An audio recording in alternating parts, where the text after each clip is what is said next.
cosas que amo en un minuto. ¿Empezamos?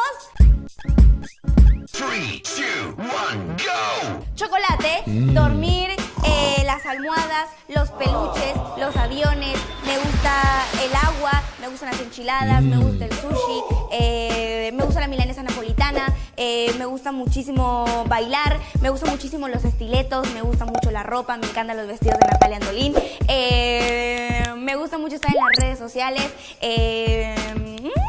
me gustan los tenis, me encantan los perfumes, me gustan mucho las cremas, me gustan mucho las mascarillas de formas, me encanta eso. Me gustan muchísimo las cámaras, quiero ser fotógrafa, me gusta mucho la fotografía, viajar también me gusta. Me gusta el maquillaje,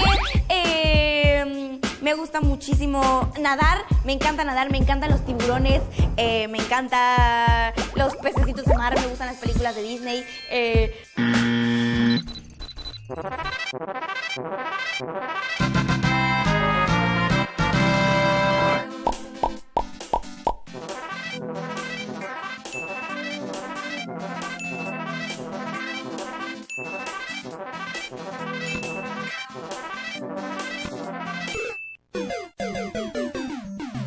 ¡No! ¿Por qué? ¿Por qué perdí? Bueno, yo soy Carol Sevilla y estas cosas que amo en un minuto, la verdad que perdí. Y bueno, si a ustedes les gusta este reto, háganlo, porque de verdad es difícil, ¿eh? O sea, no es porque perdí por mala, sino perdí porque es difícil.